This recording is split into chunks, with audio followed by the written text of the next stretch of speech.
Maybe we should probably turn on the audio, Russ. Welcome, welcome, welcome to the show tonight, everyone.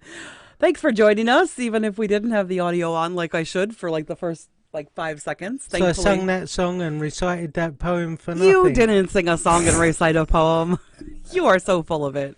Welcome to Real Estate Happy Hour, which I think is what this is turning into. It is our end of the week thing because for us, here's the thing.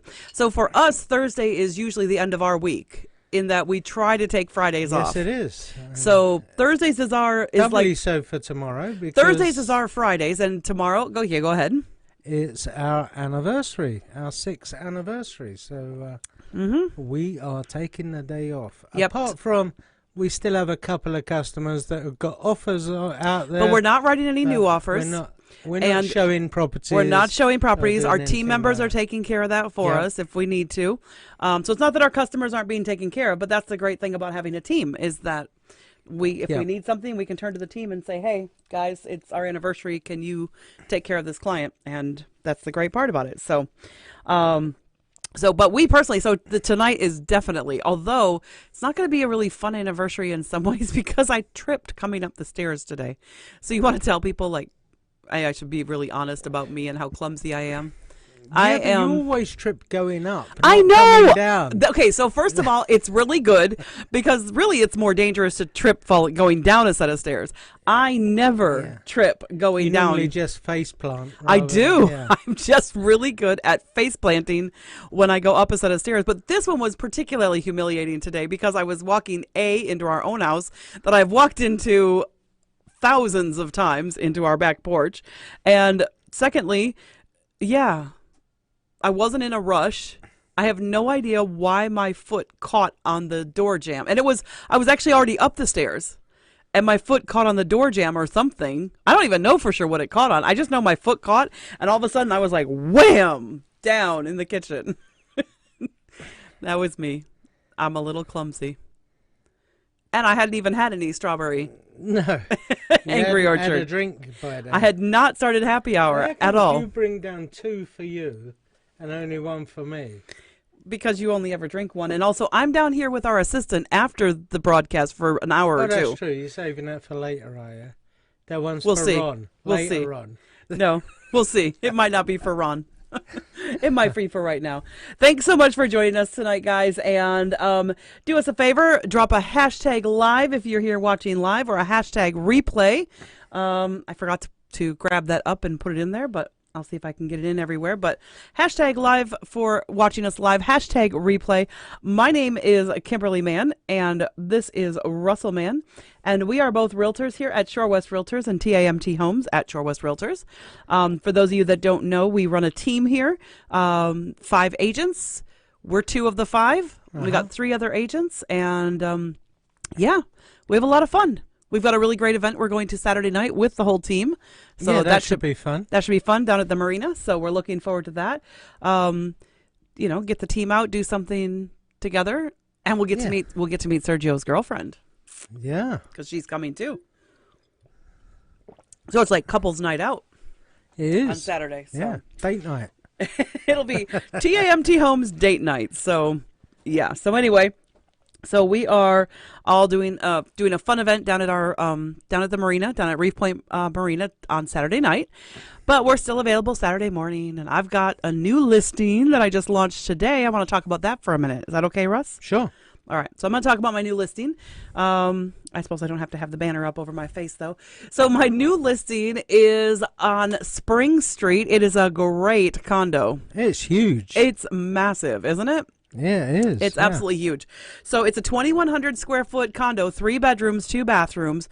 It has a normal size. What you would in most condos, it's a normal size living room, dining room combination, like open kitchen area, which you see in a lot of condos, very common.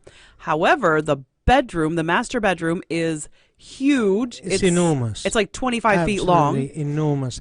And the other living room, the family room, living room, whatever you want to call it, is enormous too. Yeah, absolutely. It's absolutely huge. And the master closet is over 10 feet long. It's a walk-in closet that's over 10 feet long. I didn't actually measure it, and I regretted not measuring it because I really should. It's and like then, of course, bedroom. It is. I mean, honestly, I have listed houses where the bedroom was the size of this master closet for sure. So great master closet, and then like Russ was saying, there's this additional room that is not your traditional living room, and it is 25 by 27 or something like that. Yeah, It's this it's absolutely huge room, and the current seller actually was using it as both her formal dining room. So she had one section set up on the side that is her formal dining room, and the other section set up as like her family room, living room, formal living room type area. And yeah, she's gotten rid of some of her furniture because she's moving into a much smaller place. So the big family table has gone, but there's still a space for. You could literally put like any size table you could buy at a store. I mean, the only table you couldn't fit in that space would probably be a custom table that you. I know what table I'd like to put in that room. What table would you like to put in the Pool room? table, because you've got so much room around it.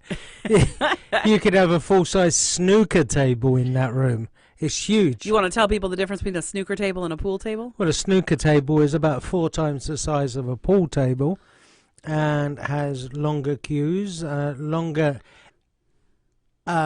utensils that you use with your cue, like the like rests, cue rests and like things like that. rests and things like that. Yeah. Yep. So And there with snooker, you get it is a version red of pool. balls and colour balls. It's a version of pool. We're not going to go into it too much. Not going to tell you all the rules tonight, because actually tonight is all about no regrets and how in this crazy market that we're in, how the heck do you as a buyer or seller get into a transaction and have no regrets? How do you do that? I mean, that's kind of a little bit difficult, I think, for a lot of people. Yeah. Don't you think? Well, if you win it, you've got no regrets. If you win, Well, you the might offer, though, but because you even could if you win it, still maybe you could. you offered too much, or what if I'd offered a couple of thousand less, or would I Exactly. have still got it, or do I regret going too high? Did I offer enough? Did yeah, I people offer that too are much? losing out, it's obviously, why didn't I get it? Could I have offered more? So the most common thing that we're running across and that people are doing to get properties, and we, by the way, I'm going to put up a little disclaimer here right away. We do not recommend this tactic to win a property. Yeah. Because there are some people who will say you can win at all costs. To win at all costs. And winning at all costs is not winning. Because if it costs you a lot of yourself, then you haven't won. If it costs you a lot of money, if it costs you security on your property. But what is, Russ, tell people, what is the number one thing people are doing that is crazy, but they're doing it to win offers? They are doing it to win offers, and that is no inspection. So I've even offered myself on properties. Yeah, but you've advised your clients not to do that. Against it. Yeah, you've told your clients don't do it, and I've told them the risks involved. yeah. And I've pointed that out, and they sign a disclaimer to say that I've told them. Oh yeah. And If you work with us and you want us to write we'll you an write offer, it for you, because we will write whatever offer you want. But if you want to write an offer without a home inspection in it, that is to me the thing that will give you the most regrets, is if you don't do a home inspection. Don't you agree? Because if something big, bad, or ugly comes up and rears its ugly head, You got no legal because recourse. you had no inspection, yeah. You have absolutely zero legal recourse if something goes wrong. Because I don't think a lot of people realise how much the inspectors actually do. You know, they check all the electrical systems out. They check every outlet to see if it's reverse polarity, if it's Well, you know what the earthed or not. craziest thing to me was? They even unscrewed the panel for your electric, you know. Can I say the craziest thing is this, okay? So a house, right now, most houses, you're not finding a decent house less than 125.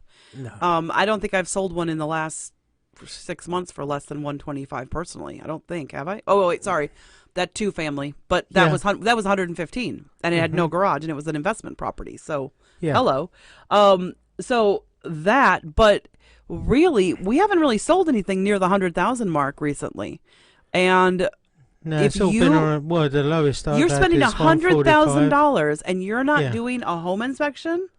I'm sorry. I actually had, and here's the funny thing. I had somebody. I've got a buyer right now who has an offer on on a property that Russ has listed, and Yeah. the buyer, when I told them how much a home inspection costs, they were like, "Ooh, do we have to?" They were more concerned about the cost. I'm like, "It's under $500.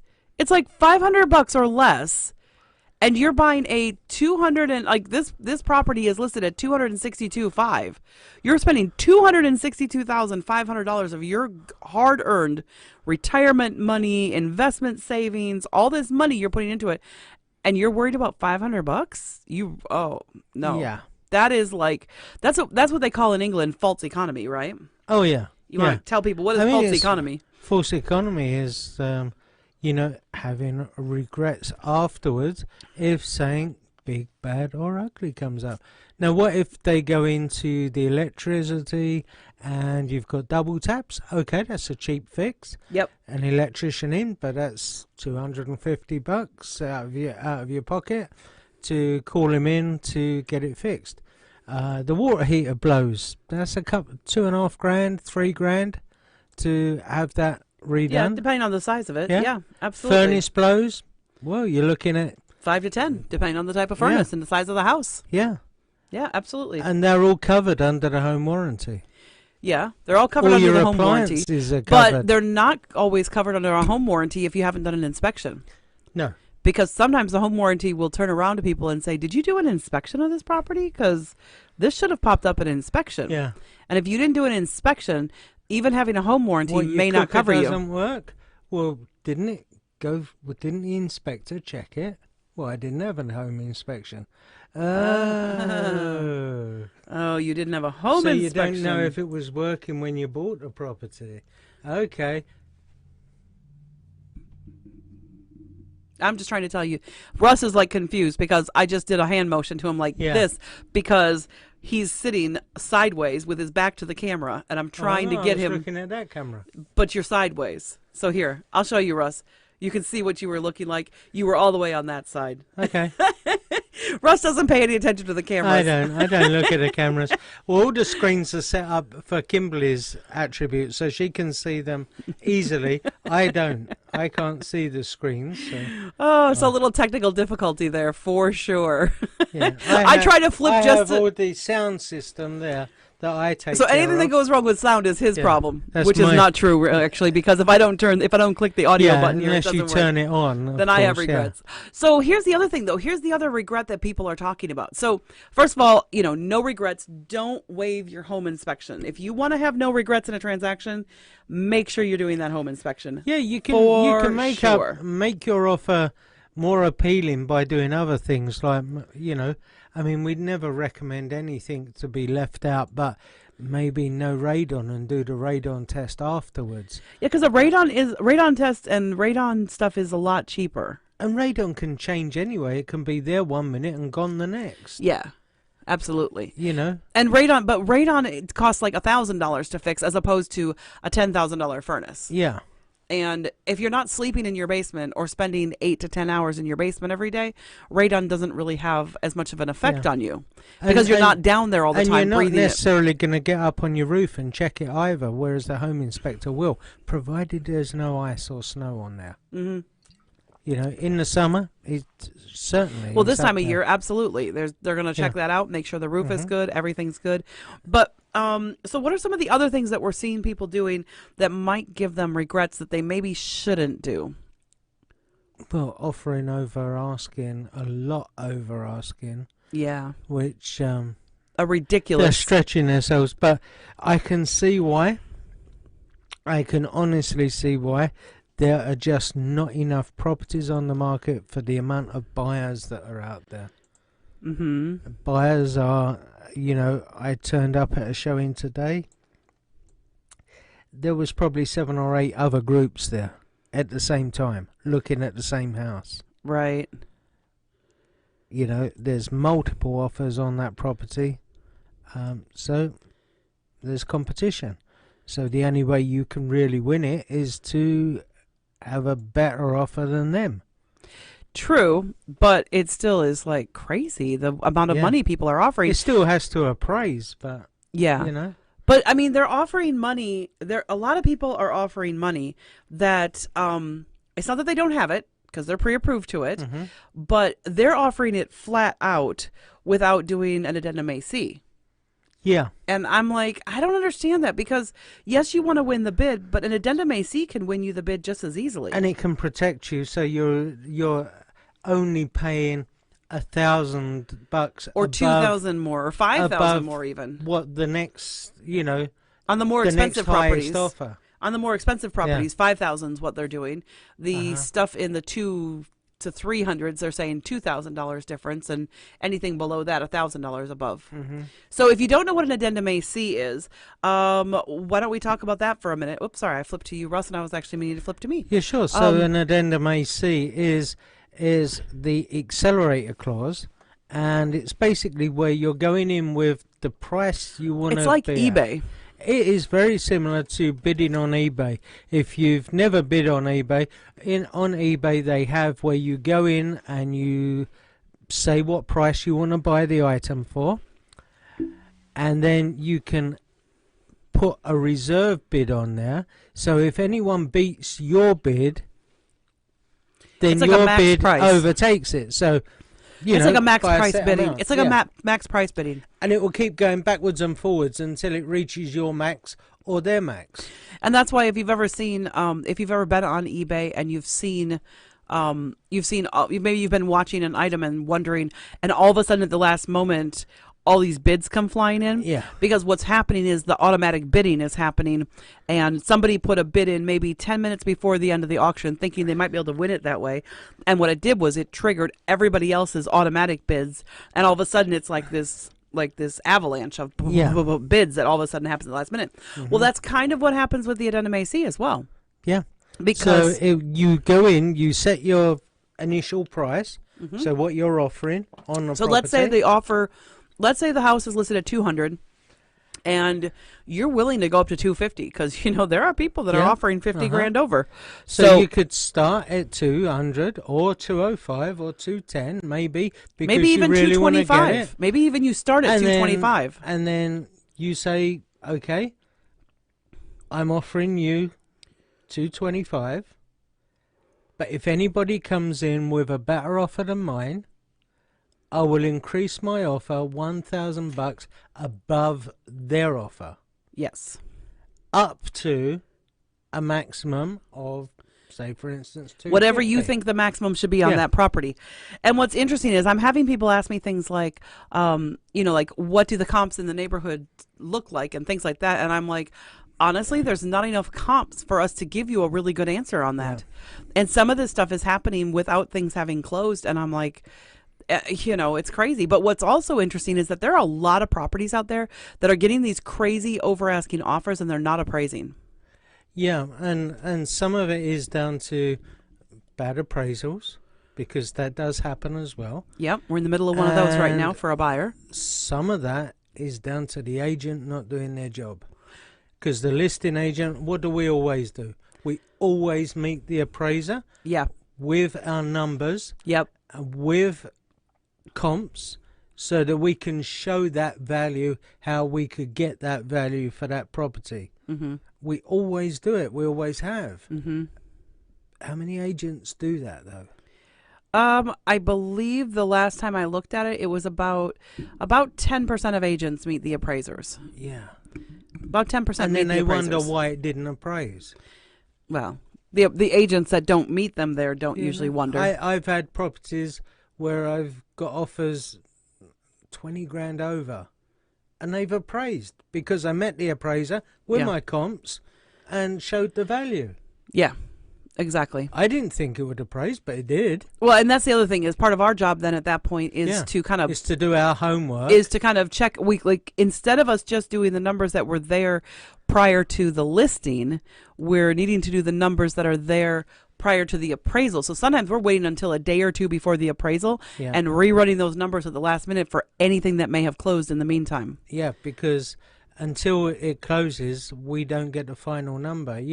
It's all well and good. It was on the market for this amount, Right. But until it closes, we don't know what it's sold for. Yeah, exactly. So appraisal is one thing, and obviously, how do you have the no regrets, but that you've spent too much money on the property? Well, use an addendum AC. How do you have no regrets that maybe you're buying a property that's really crappy? Because here's the other thing I'm seeing. Well, the one thing we normally say to our buyers is, if it went for this amount, would you be happy to walk away? If it went for 1,000 more than what you're offering to pay for it, would you be happy to turn around and say, okay, no regrets, I offered the max that I wanted to spend? So our super fan has just put up a comment in a text message to us and says, appraisers, with a really mad, grumpy face, LOL. And the reason for that is because she actually had a poor appraiser on her property. She had somebody, when I sold her house, that appraiser was crazy. Yeah, you do get 'em. And I met the person there, and it was a crazy appraiser. But in that case, everybody in the transaction besides the appraiser knew the value of that property was more than what the appraiser said. And in that case, here's the other thing. The buyer, if the buyer believes that the appraiser is kind of crazy because they know the market almost as well, the buyer can still buy the property if they have the extra cash to do it.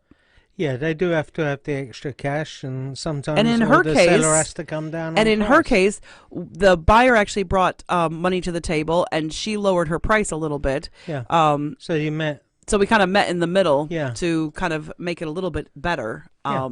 Because the thing is, again, we had multiple offers. We had I think we had 3 or 4 offers, and then her property went 2 years ago, rather. Yeah. Her property sold 2 years ago, right around this time, actually. Right around the end of May is when we listed her property.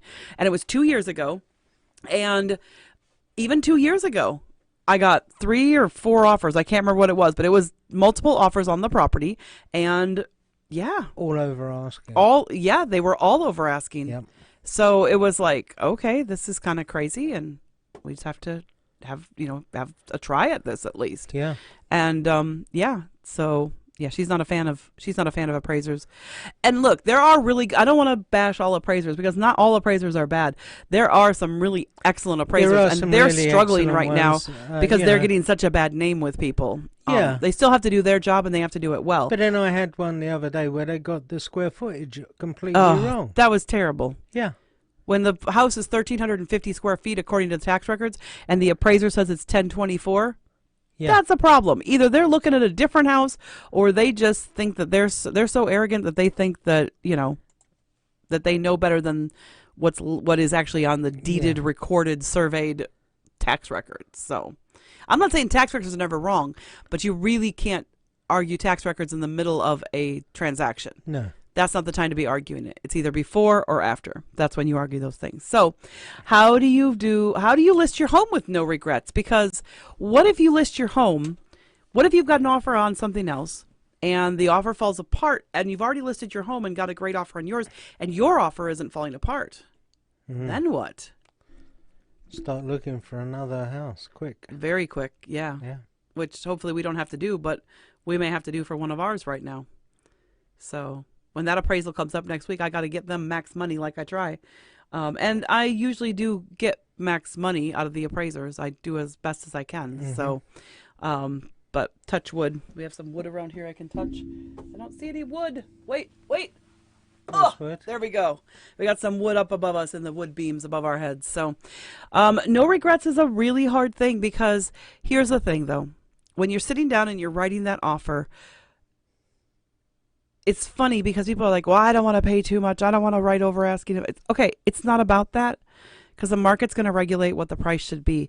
But would you regret walking away from that home and not going all in? It's kind of like having a royal flush in your hand playing poker, and you going, yeah, or you probably have a royal flush and you're going, yeah, I got the ace king. I mean, my sister did this recently in Vegas, ace king queen, and had a really great hand. And do you go all in? If you don't go all in, will you have regrets? Well, for some people, absolutely, definitely, there will be some regrets. Oh yeah, there's no doubt about it. If you turned up and there's 20 odd people checking out the house, all saying great things about it, and you decide, well, I'm not going to write because chances are I'm not going to get it. And then it goes for a price that you could have afforded And would have paid. and would have paid I think that's easily. the thing. That would be a big regret. I think the biggest thing that I'm seeing that people are sometimes afraid of doing, it's like they have some pride and they're like, well, I'm not going to pay that much. That was just ridiculous. And I'm going to stand on my principles. And it's like, okay, you want Yeah. you want to live with your principles in your rental? You want to live with your principles in your house that's overcrowded, that you don't fit in and it doesn't meet your dreams and doesn't let you live the best life you can live? Or do you want to get the home? Because honestly, look, home buying is an emotional thing. And It's very emotional. for people to you think know. that buying a home is only and always about the dollars and cents is ridiculous. Yeah. It's a ridiculous idea.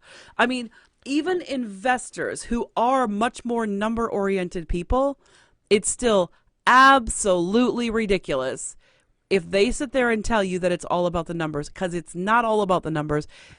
Because they do want it to look nice. They do want it to be Yeah, in they want it decent. to look nice where they haven't got to maintain it every 5 minutes. Yep. You know, do work on it. So they want to secure their investment with the least amount of work possible. And don't just get me like wrong. a homeowner. Don't get me wrong. Numbers are important. Absolutely. You Yeah. have to be able to afford what you're going to buy. I'm not suggesting in any way, shape, or form that people buy something they can't afford. No, absolutely not. Do not go above what you can afford. However, this is your home. This is where you're going to Yeah. be for 10 to 15 to 30 years potentially. Sometimes, but yeah, I for mean, the rest of your life. because what we specialize in on our team, what we specialize in right now is actually upgrading buyers. So buyers who are upgrading because they want to live their best life. And if they're not living their best life, then who the heck cares what the Yeah, pricing because is? people, they buy a house when they're just single. And starting off, Or a young couple just married, and they want to have a family. But then after they've had 1, 2, maybe 3 children, 10. I haven't come across one of those yet. No, but we thankfully. have one with 6 right now that we're Yes, trying to we work do. with. And you know, you need the extra space. It becomes very difficult in a small house that Well, you're not you've living your outgrown. best life. You're just No. not. I mean, I don't understand. And I'll be honest with you, folks, because this is where I'm a little bit different from some people in that, and both Russ and I are different this way. Do not limit your life. Like, go for it. Take those risks. Live your best life, because if you don't, I mean, you only are here once. Well, at least we believe you're only here once. So you're only here once. I'm not telling you to be financially irresponsible, but there are so many people who swing to the other end of that. Like, there's financial irresponsibility where you don't take care of anything the way you should. And then there is such parsimonious living that you don't have any enjoyment because all you're thinking about is the money, the money, the money. And you can't enjoy the Yeah. people that you're with. Because, I mean, I can Well, remember you as a had kid. someone, you had a buyer at one time that had saved for years. Yes, one of my first buyers, actually, Yeah. back in the day. It saved and saved and saved for years. He had been saving since he was in high school Yeah. to buy a house for when he left college, got married, and he had, not only was he out of high school, he had left college, and he had a great career. He was married, and his wife had a great career, and he had this huge bank account, and he just couldn't get rid of it until one day I He finally... couldn't pull the trigger. Right. He went out looking at houses. Yep. Loads But- of them. He loved those zeros in his bank balance more than the house. Well, not eventually. Eventually, I got him to get his mindset in the right place. But folks, look, I'm not telling you to be financially irresponsible, because that would be irresponsible of me. But please do not think that the reason you shouldn't move is because you don't think you can afford it. Here's the thing. We will hook you up with the experts who will make sure that the decisions you're making are wise and good, and they will go over all that stuff with you. Yeah. Because it is important to know what your numbers are. It is important. But it's now, important to know what you can afford. 10 and what years numbers ago, are. interest rates are at a 5 to 6%. Yeah. Now they're at a 3 to 4%. That is a huge difference in the amount of house you can buy. And if you are somebody who bought a house 7, 10, 8, somewhere in that range years ago, and you really do not have enough space for your family to grow and move and live their best life, this is the time to sell. This is the time to do it. Jump in. We've got great low interest rates, and you're getting maximum money for the house that you're selling. Is it going to be difficult? Yes, but we've also got Ethan who's doing those responsible bridge loans now. Yeah. The ones that are really responsible and take everything into account. And I went over that with him, and I'm like, wow, that's such a great program, because it doesn't bankrupt people, but it allows them in this tight, crazy market to chase their dreams and to get what they need for themselves and their family. And there is absolutely zero reason that your kids should not have the things that you can afford without killing yourself. Not telling you to kill yourself. Not at all. No, but why shouldn't you enjoy the rest of your time here? Let us know. And here's the thing. Also, don't wait until your kids are grown and gone to think about enjoying life, because you will love having a bigger bedroom for your kids, or having a bigger bedroom for you, or space separate from your kids. You will actually probably like your kids better. You will have a better family life. You will have a better home life, because y'all will like each other better if you have the space that you're not bumping into each other all the time. You're not treading on the Lego every day. Regrets. Live your life with no regrets, and that's the way to do it. It's not all about the money. It's about the contracts being done right. It's about the financing being done right. It's about having no regrets.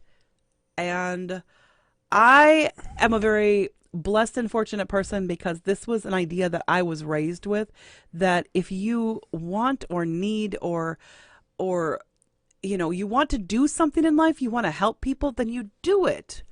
It's like, it goes back to the old Nike thing. Come on, all of you people who are my age, all you 80s people, you really should be aware, because we all grew up with Nike. Just do it. And there's a reason that just do it is there. And there's a reason that no regrets was a huge slogan in the early 2000s. So this is not a new concept, but it is a concept that I think sometimes in a market like this, people kind of forget. Don't you think? Yep. Think I've ranted enough? Yep. Do you want to rant a little? I regret not bringing another cider. And I regret the fact that my second one is not open. I have no regrets, because I'm going to go upstairs and get another one. And some dinner to go with it, probably. And some dinner, yes. And finish up an offer that he's writing for somebody. Or he's written the offer, but that's one last piece of documentation that needs to go with it. So having said that, guys, we've hit our 30 minutes and then some tonight. So because we started on time, our audio was working within 2 to 3 seconds. Yes. Our video has worked. What is wrong? What's going on? I think we've got it. We've kind of gotten in the zone a little bit. Wow. Anyway, guys, thanks so much for joining us tonight. You have any questions, concerns, anything you want to know about real estate, please drop us a line. You can contact me, Kimberly, at tamthomes.com, or Russell at rman, because he had to be different, rman at tamthomes.com. Or you can just hit us up here on Facebook, Twitch, YouTube, wherever you're seeing us. Just hit us up and let us know. And what's the subject for next week? Oh, you would ask those really hard, difficult questions. Hang on, folks. Hang on. I will pull up. I think it's a testimony. I think it's a client. Client testimonial? Not testimonial, but I think it's a client story next week. Oh. I do believe. In fact, I am pretty sure, and I think I even know who it is. Let's see here. Oh, look at that. I can even type that in. That's awesome.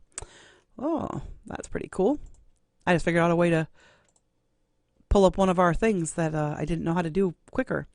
All right, so we are all the way in May. Can you believe that? All these. All right. Yep. Eric and Lauren. Oh, nice. We love it. That's who I thought it was. So next week is client story, Eric and Lauren. And what's cool is that my new condo is actually a result of what we helped Eric and Lauren do. Yes, it is. So we'll see what happens. Yeah. So anyway, thanks so much for joining us tonight, guys. Have a great weekend. Enjoy yourselves and be safe. Bye. Bye.